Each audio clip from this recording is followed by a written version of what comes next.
Hey everyone, quick announcement before I start this video. YouTube has changed the amount of subscribers you need to be monetized from 1K to 500, a number I am relatively close to. So if you guys would just at least consider subscribing, sharing with a friend, and all that stuff, it would mean so much to me. I don't normally like begging for subs on this channel, but I'm pretty close, and I would appreciate it so much. Thank you. Okay, on to the video. Button. Yes. Hey, you. Yeah? You look like you're getting pretty bored with that game. Oh, no, I'm actually having a lot of fun. Silence, twink. Oh, okay. You know what you should be playing instead? The hottest game on the market right now. Okay, what's that? Greed Island. Well, tell me about it. It's an online multiplayer action-adventure game. Well, that sounds fun. And if you die in it, you die in real life. Wait, what? And also, it's $8 billion. Yeah, no, that doesn't sound enticing at all. Shut the fuck up, you stupid fucking himbo. You don't know what the fuck you're talking about. Alright, I'm sorry. Look, I'm sorry. I have a really short temper, and I feel like it just keeps getting worse. Do you want to talk about it? Nah, it's fine. It's a real struggle, you know? Hey, it's okay. I'm here. Thank you. Yeah, of course. Did you forget where you were going with this skit? Yeah.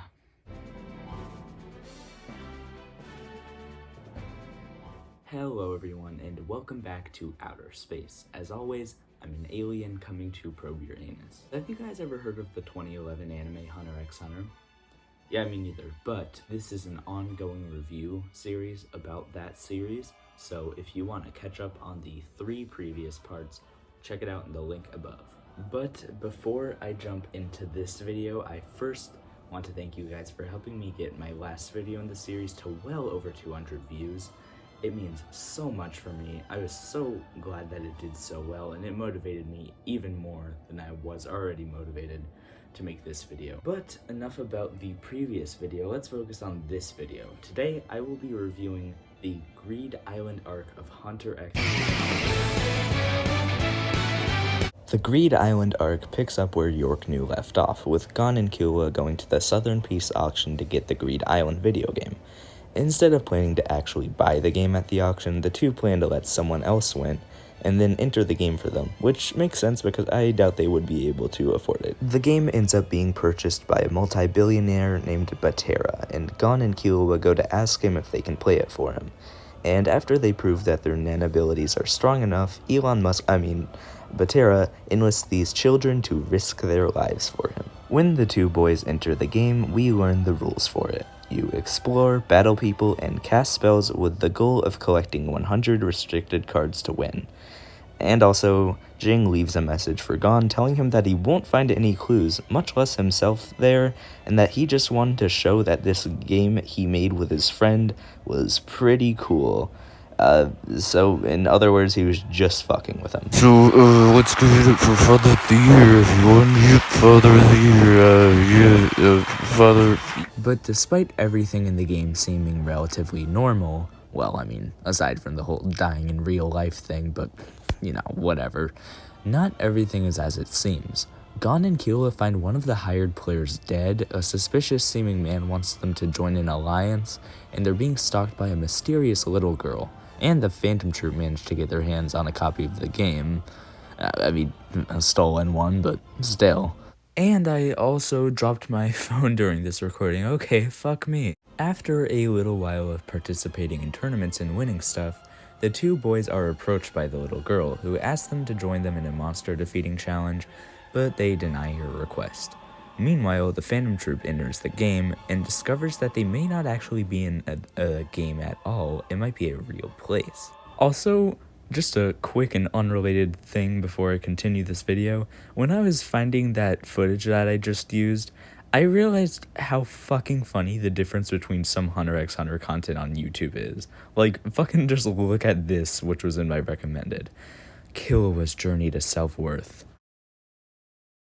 Kill a 7 contest. Back to Gon and Killua though, the two continue throughout the game, with the little girl from earlier trailing them despite the refusal of her request.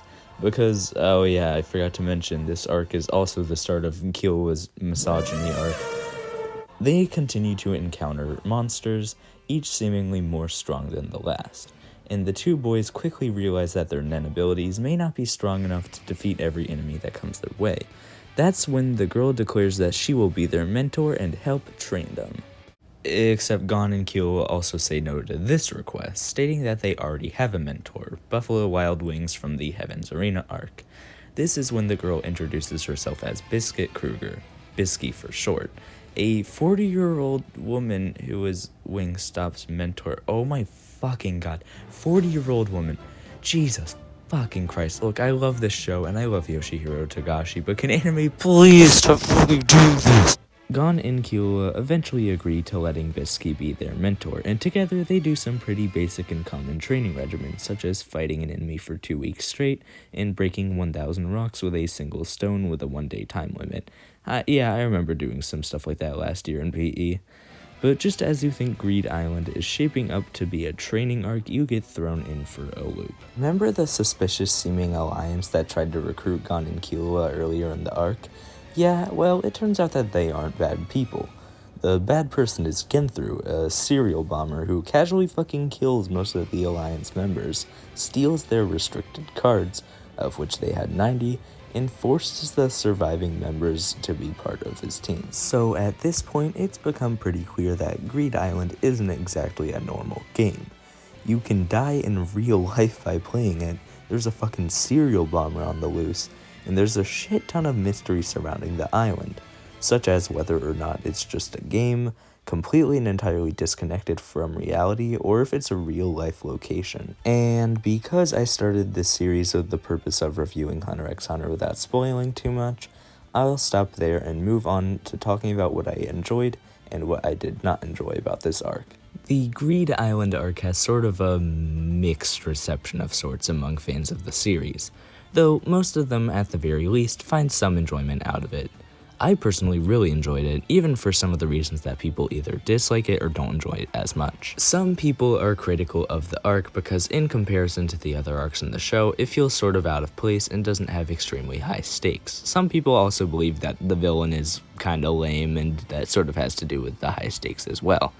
And while I do agree that the arc is kinda out of place in comparison to the rest of the series, I think it's a perfect cooldown arc, especially given how it's following one of the most intense arcs in the show and preceding what will probably be the most unforgivingly brutal one to talk about. While Greed Island wasn't exactly as gripping or invigorating as the other arcs in the series, it was still a very fun and enjoyable watch, with an interesting story improved by cool lore and a fake video game with an entire role system set up just for this arc, which I should mention did not even span 20 episodes. Yoshihiro Togashi could have gotten away with doing the absolute bare minimum, but no, he decided to put his absolute pussy into it instead. While I do feel like the idea of a whole entire arc set in a video game was kinda gimmicky, and to be honest, it really was at times, my admiration of the dedication put into making it strongly overshadows that feeling. Not to mention, it does the whole you can die in real life thing a million times better than Sword Art Online before it even started. And I think that the fact that a 17 episode long segment of a 148 episode long show is better than a show that uses that premise and is long running, it really says a lot about Sword Art Online. And yes, I will be talking about it at a later time because holy shit, I need to make a whole video complaining about that show. As for the characters, our beloved protagonists, as well as the other reoccurring characters, are still great as ever, and as for the new characters, I like them too. Bisky was kind of annoying at times, but she was kind of supposed to be, and the other new characters didn't feel very important to the series, but they were still good. The only complaint I really have is that Genthru, like a lot of people say, was kind of a stupid villain. In fact, a lot of the conflict taking place in the arc just felt a little bit dumb. I know it was like a life or death situation, but it taking place in a video game definitely watered it down a little bit. The music, unsurprisingly, is still fantastic. The soundtrack never gets old. You know what else never gets old? The opening theme, Departure. And by the way, it's the first version that's used in this arc, so yay. The ending theme for this arc, Reason, was okay. It's a decent enough song, but I'm not gonna lie, I skipped it a lot when I was watching the show, and I think the main reason why I didn't like it as much is because compared to other endings, like Just Awake and Hunting for Your Dream, it felt kind of boring and underwhelming. I mean, following up 2 alternative metal songs with a folk pop song is a pretty ballsy move. But aside from that, the voice acting was also great, and yeah. Moving on to the art and animation, it's as incredible as ever, and I was super happy to see all the vibrant and colorful environments and character designs again, even if I liked all of the gritty urban backdrops of York New City. I think that the absolute highlight of the animation in this arc, and actually just kind of the arc as a whole, was the dodgeball scene, which I've gotta say is probably my second favorite dodgeball scene in any form of media. First place going to Billy Madison, of course. Now you're all in big trouble. And with all of that said and done, I would normally move on to the criticism, but honestly, I really enjoyed this arc, and most of the stuff that I wanted to criticize it for, I've already covered. The only really big and genuine problem with the arc is the concept of them being in a life or death video game, which wasn't exactly my favorite, but even then, that sometimes worked in the show's favor. And that is pretty much all I have to say about the Greed Island. Hey, wait a minute. What the hell is this? Could it be A new desk?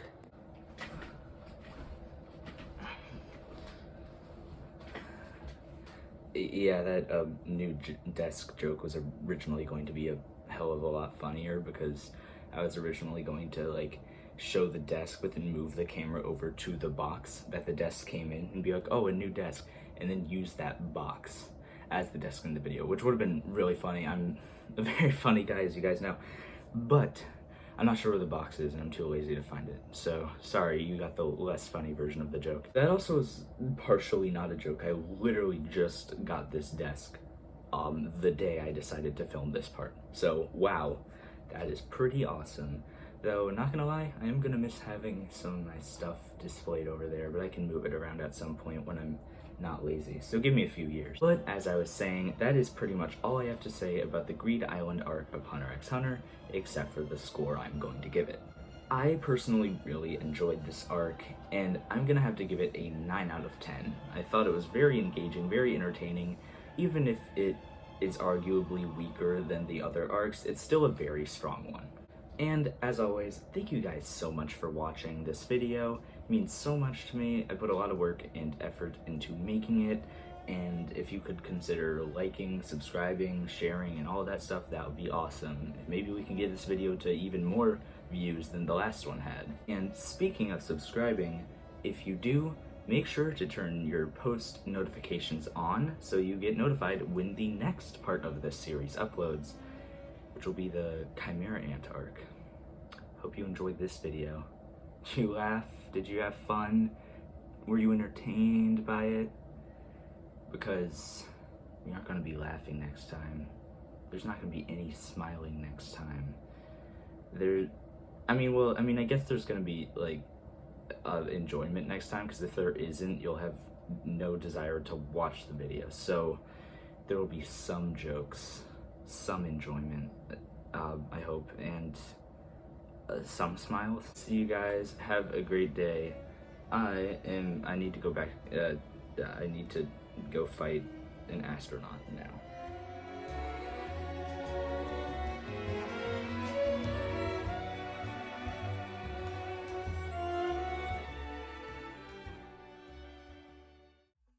Hello everybody, once again thank you so much for watching, and as always, secret scene at the end of the video. I just wanted to take the time again to say I am so close to hitting 500 subs, which is now the requirement for monetization on YouTube, which is fucking awesome, and if you guys could help me get to that goal, I'd be so thankful. Again, I will be working extremely hard on this next video. I hope you're looking forward to it. Put a lot of effort into this one. I'll be putting probably 10 times the effort into the next one. So I'll see you then. Goodbye.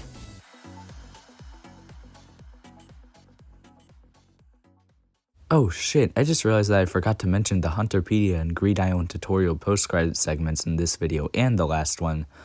So let's talk about it here. You've got my favorite ones, like the gay one, the gay one, the gay one, the one where they realized that it was getting too gay, so they unsuccessfully tried to make Killua seem straight. And then the ones where the 12-year-olds are naked, and the accidental blackface ones. You know what? How about we just stop talking about this segment? Yeah, okay, yep.